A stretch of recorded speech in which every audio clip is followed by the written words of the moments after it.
नमस्कार, स्वागत है आपके ऑनलाइन प्लेटफॉर्म प्रयाग शिक्षा में।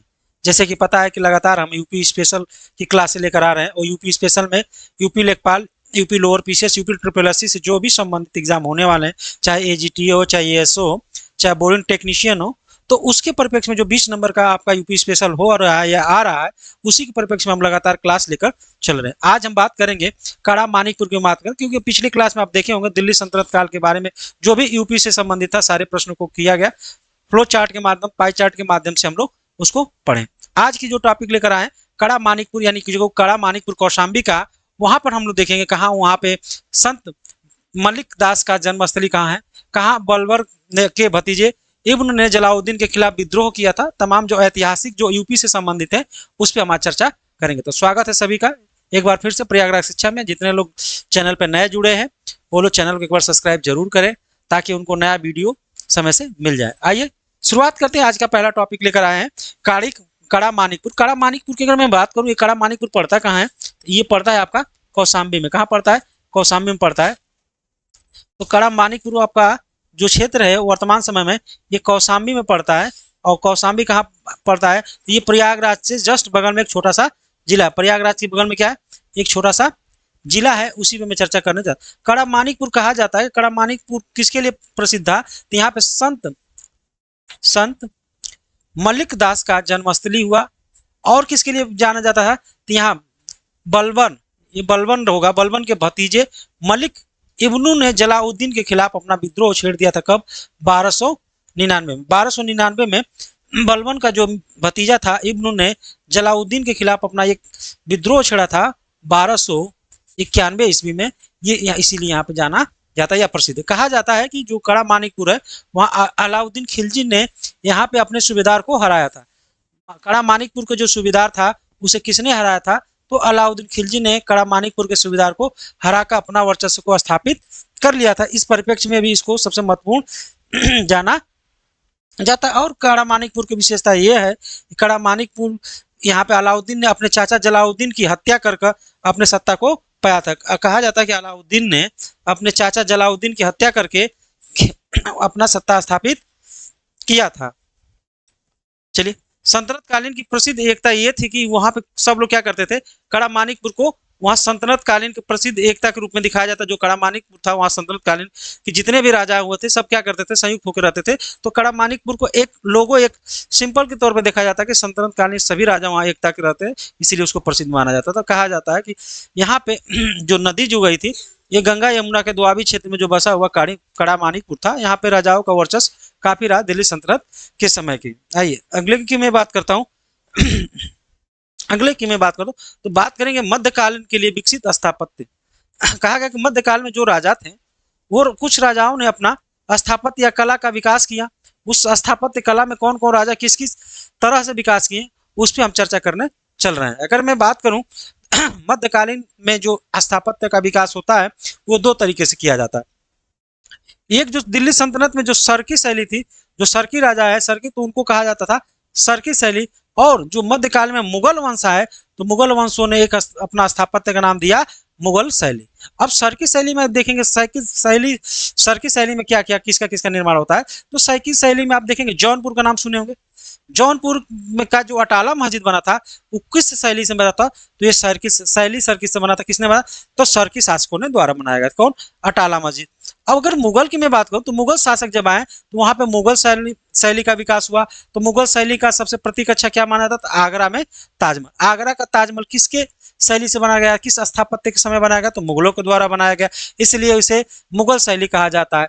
सरकी शैली में क्या बनाया गया? तो जौनपुर का अटाला मस्जिद बनाया गया जो सरकी शासकों द्वारा बनाया गया। तो वहां का नमूना ये देखने का है। तो सरकी के समय और मुगलों के समय दो महत्वपूर्ण स्थान निकल के आए जो प्रसिद्ध सर्वश्रेष्ठ नमूने के तौर पे जाने जाते हैं, अटाला मस्जिद और ताजमहल। तो इस तरह प्रश्न पूछेगा कि सरकी शैली में कौन सा मस्जिद का निर्माण हुआ, आप कहेंगे अटाला मस्जिद का। मुगल शैली का सबसे बढ़िया और प्रतीक चिन्ह या प्रतीक क्या है? तो आप कहेंगे आगरा का ताजमहल जो मुगल शैली से बनाया गया। तो इसको आप लोग क्या करिएगा पेपर और कलम रखे होंगे तो इसको नोट कर लीजिए, या तो स्क्रीनशॉट के माध्यम से आप इसको सेव कर लीजिए, क्योंकि ये प्रश्न कभी बार पूछा गया है। अगर यूपी ट्रिपल एससी का आप एग्जाम दिए होंगे या प्रीवियस ईयर क्वेश्चन सॉल्व कर रहे होंगे तो आपको कहीं ना कहीं यहाँ से प्रश्न आपको मिले होंगे। जब प्रश्न जब मिलते हैं तो आपको सॉल्व करते हैं तो आपको अनुभव भी होता है किस तरह से, क्योंकि यूपी ट्रिपल एससी लगातार पेपर हो रही है और पेपर को क्या कर रहा है, वो बार बार रिपीट भी कर रहा है। कुछ क्वेश्चन ऐसे हैं जो आपको बार बार रिपीट कर दिखने को मिल रहे हैं, तो ये सारी चीज़ आपको याद रहे, इसीलिए फ्लो चार्ट से मैं पढ़ा रहा हूँ ताकि सारी चीज़ें आपको कंप्लीट तरीके से याद हो। आइए अगर मैं बात करूँ अगले टॉपिक में मैं बात करूं तो हर्षवर्धन, ये सब चीज रिवीजन चल रहा है। क्या क्या चल रहा है, रिवीजन चल रहा है, और रिवीजन के तौर पे आपको बताया जा रहा है। ऐसा नहीं है कि मैं क्रम से सब पढ़ा दिया हूं, लेकिन रिवीजन जो है आपका है। हर्षवर्धन के समय की मैं बात करूं तो हर्षवर्धन का समय काल से पहले हम देखेंगे कि वर्धन का राजवंश का कैसे विस्तार हुआ, क्या क्या चीज आई। कहा जाता है कि शशांक ने राजवर्धन की हत्या कर दिया। एक राजा था जिसका नाम क्या था, शशांक ने राज्यवर्धन की हत्या किया। हत्या करने के बाद क्या होता, उस पर वर्धन की क्या करता है, स्थापना करता। कहा जाता प्रारंभिक शासक गुप्तों के सामंत थे। जो ये हर्षवर्धन थे या वर्धन वंश था, ये प्रारंभिक दौर में गुप्त जब शासक हुआ करते थे उनसे समय ये लोग क्या करते, सामंत रहते थे। क्या करते थे, सामंत रहते थे। वही सामंत जो थे गुप्तों का जब समापन होता है तो वर्धन वंश की स्थापना होती है। कहा जाता है कि वर्धन वंश की जो प्रारंभिक राजधानी थी ये थानेश्वर थी। क्या थी, थानेश्वर। तो वर्धन वंश की प्रारंभिक राजधानी क्या थी, थानेश्वर थी। जब हर्षकालीन का समय आता है, अर्थात हर्ष जब सत्ता में आते हैं और हर्ष शासक बनते हैं, तो हर्षवर्धन ने अपनी राजधानी दो बनाई, पहला कन्नौज दूसरा थानेश्वर। पहला कन्नौज दूसरा थानेश्वर। कहा जाता है कि जो हर्षवर्धन या वर्धन राज्य के जो संस्थापक माने जाते हैं, वास्तविक संस्थापक माने जाते हैं, ये पुष्यमित्र को माना जाता है। जो हर्षवर्धन के समय जो वर्धन वंश की स्थापना होता है उसके जो संस्थापक माने जाते हैं ये पुष्यमित्र हैं, और वर्धन वंश के जो अंतिम शासक या महाशासक कहा जाता है इनको हर्षवर्धन कहा जाता है। तो पूछता जाता है कि वर्धन राजवंश का अंतिम राजा कौन था, तो आप कहेंगे कि हर्षवर्धन। पूछेगा कि वर्धन वंश का सबसे प्रतापी राजा कौन था, तो हर्षवर्धन। पूछेगा कि सबसे अंतिम हिंदू राजा कौन था, तभी भी कहेंगे आप हर्षवर्धन। प्रश्न एक बार उत्तर प्रदेश पीसीएस में पूछा गया कि अंतिम हिंदू राजा कौन था, तो आप कहेंगे कि हर्षवर्धन। तो हर्षवर्धन जो थे ये भारतीय इतिहास में पहले एक अंतिम हिंदू राजा के रूप में जाने जाते हैं। और हर्षवर्धन की विशेषता ये है, इन्होंने दो सम्मेलन कराया, दो धार्मिक सम्मेलन कराया। पहला धार्मिक सम्मेलन आपका कराते हैं कन्नौज में, दूसरा कराते हैं प्रयागराज में। जो प्रयागराज में जो धार्मिक सम्मेलन होता है उसी समय से कुंभ मेले का आयोजन किया जाता है। ये बात देखने को मिलती है, ये बात कहने को मिलती है, और किताबों में इसका साक्ष्य आपको मिला है। मैं शुरू में इसको बताया भी हूँ। कहा जाता है कि वर्धन वंश का या वर्धन राजवंश का जो क्षेत्र या विस्तार कहाँ कहाँ था, तो कहा जाता है कि उनका विस्तार जो था हरियाणा में था, उनका विस्तार यूपी में था, उनका विस्तार मालवा में था, उनका विस्तार बंगाल में था, और उनका विस्तार बिहार में था। अर्थात हरियाणा, उत्तर प्रदेश, मालवा और बंगाल और बिहार मिलकर क्या करते थे, यही क्षेत्र इनका वर्धन वंश का था। इतना ध्यान रखिएगा कि जो वर्धन राजवंश का जो क्षेत्र था ये यूपी, बिहार, मालवा, बंगाल, हरियाणा तक इनका क्या है, क्षेत्र माना जाता है। ठीक है।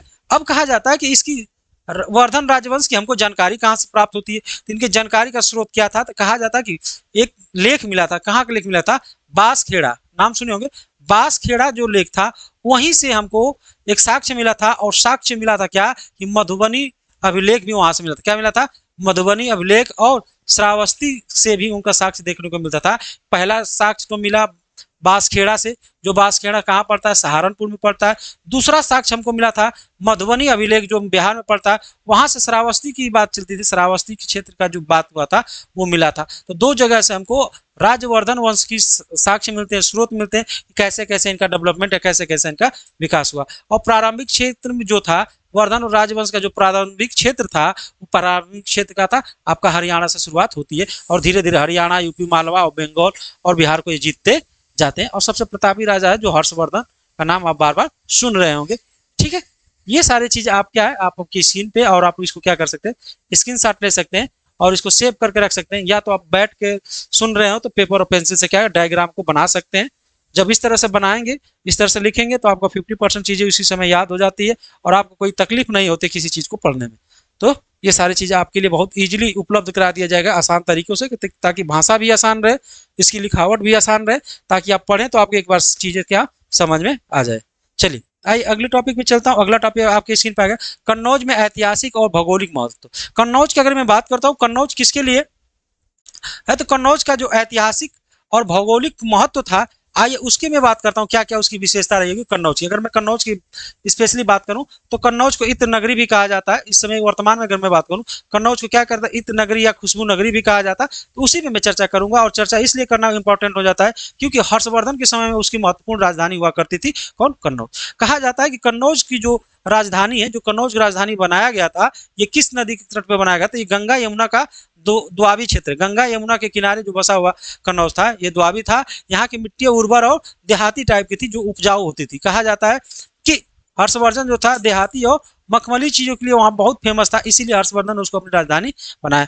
प्राचीन नाम देखिए, कन्नौज का जो प्राचीन नाम था वो कान्यकुंज था। क्या, कान्यकुंज जो था, किसका प्राचीन नाम था, ये कन्नौज का था। तो प्रश्न पूछता है कि हर्षकालीन में कन्नौज का प्राचीन नाम क्या था, तो कान्यकुंज आप कहें, कान्यकुंज उनका नाम था, किसका, कन्नौज का नाम था। कहा जाता है कि जो कन्नौज को एक और उपनामों से जाना जाता था, कन्नौज को क्या उपनाम थे, कहा जाता है ये पूर्व का गाला, पूर्व का गाला या इत्र नगरी या खुशबुओं का शहर किसे कहा जाता है, तो कन्नौज को कहा। मैं अभी बताया, पूर्व का गला या इत्र नगरी या खुशबुओं का शहर किसे कहा जाता है, ये कहा जाता है कन्नौज को कहा जाता है।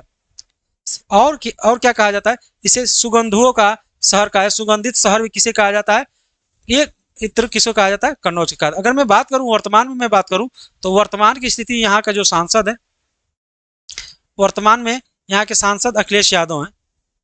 अखिलेश अखिलेश यादव जी क्या है, कन्नौज को वर्तमान में क्या है, सांसद है। कहा जाता है कन्नौज का ऐतिहासिक नाम जो है महोदय श्री या महोदय नगर के नाम से भी जाना जाता है। तो कई चीजें, तो कभी कभी प्रश्न ये पूछा जाता है कि महोदय श्री या महोदय नगर किसे कहा जाता था प्राचीन समय, तो आप कहेंगे कि कन्नौज को कहा जाता है। कहा जाता है कि कन्नौज की जो परंपरागत जो चीजें हैं उसकी अगर मैं चर्चा करूं, तो परंपरागत के लिए क्या हुआ कन्नौज में, तो पाल बंगाल से आए थे, प्रतिहार मध्य भारत में आए थे, और राष्ट्रकूट ने दक्षिण भारत से यहाँ पे क्या करने आए थे, अधिकार किए थे अपना कन्नौज पे। लेकिन सबसे ज्यादा शक्तिशाली राजा जो हर्षवर्धन थे, उनके नाम से इसको ज्यादा फेमस मिला कन्नौज को, और अंत की ओर ये लोग क्या किए, अपने आप को प्रस्थान किए। तो ये कुछ इंपॉर्टेंट जो है कन्नौज से संबंधित है, जो आप इसको एक बार क्या करें, इसको देख सकते हैं, लिख सकते हैं, बना सकते हैं, और शार्ट नोट्स भी अपने सम्मिलित करते हैं। तो पहले तो उपनाम को आप लोग याद रखिएगा, प्राचीन नाम इंपॉर्टेंस हो जाता है, राजधानी किस नदी के तट पर बनाई गई थी ये इंपॉर्टेंट होता है, इसका ऐतिहासिक नाम क्या था, तो तमाम ये चीजें यहाँ से आपको मिल जाएंगी। और आप यहाँ से प्रश्न जब बनेंगे तो आप क्वेश्चन को गलत नहीं करेंगे। अभी यार एक बार दो बार आप इसको पढ़ेंगे, जब प्रीवियस ईयर क्वेश्चन सॉल्व करेंगे, जब क्वेश्चन टकराएगा, आपको एहसास होगा कि परफेक्ट आपके लिए कंटेंट दिया जा रहा है, इससे बेटर आपको कोई कंटेंट नहीं मिलेगा, ये मैं दावा करता हूँ। आइए अगले की मैं बात करूंगा। अगला है कन्नौज का मखौरी वंश। पिछली क्लास में मैंने इस चीज को आपको क्या है पढ़ा दिया, मैं फिर इसको एक बार दिखा दे रहा हूँ स्क्रीन पे। क्या है, जब पिछली क्लास आप पढ़ेंगे तो एक बार आपको देखने को मिलेगा मखौरी राजवंश। ये किसका महत्वपूर्ण या शासन और वितरण ये है कि इसका जो है, इसमें 5 राजाओं का इसमें योगदान आता है। जैसे वीरसेन आते हैं, आदित्य वर्मा आते हैं, ईश्वर वर्मा आते हैं, ईशान वर्मा आते हैं, अंता वर्मा आते हैं, और गृह वर्मा आते हैं। ये जो थे, ये मखौरी वंश राजवंश के क्या थे, ये संस्थापक वीरसेन थे। और वीरसेन एक ऐसे थे जिन्होंने गुप्तों को 3 बार हराकर भारत से बाहर कर दिया था, उनसे मुक्त कर दिया था। कहा जाता है कि जो वीरसेन थे, उनके पुत्र जो थे, ये राजवर्धन और हर्षवर्धन जो होते हैं, वर्षवर्धन जो होते हैं, जिनकी क्या कर दी जाती है, ईश्वर वर्मा के द्वारा क्या कर दिया, हत्या कर दिया जाता है। और हत्या करके वर्मा जो है अपना राजश्री से क्या कर लेते हैं, विवाह करे। तो मखौरी वंश की इतनी जानकारी आपको जानने की जरूरत है, ज्यादा आपसे पूछेगा नहीं। अगर मैं बात करूं, खजुराहो के एक प्रसिद्ध स्थान है खजुराहो, और इस खजुराहो की विशेषता ये है कि खजुराहो में आपको 3 चीजें देखने को सबसे ज्यादा मिलती है। खजुराहो में आपको कंदरिया महादेव का मंदिर देखने को मिलता है, और खजुराहो में आपको 64 योगिनी का मंदिर देखने को मिलता है, और खजुराहो में आपको चतुर्भुज मंदिर भी देखने का मिलता है। कहा जाता है कि खजुराहो में जैन धर्म का भी वहां से साक्ष्य मिला है, जैन धर्म के भी लोग वहां आते थे।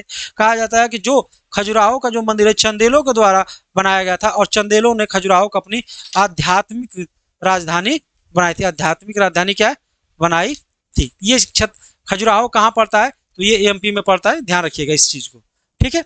अगर आप प्रयागराज चैनल पर नए हैं, प्रयाग शिक्षा चैनल पर नए हैं, तो चैनल को एक बार सब्सक्राइब जरूर करिएगा, ताकि आपको नया नया नोटिफिकेशन और नई नई क्लासेज आपको उपलब्ध होती रहे और मिलती रहें।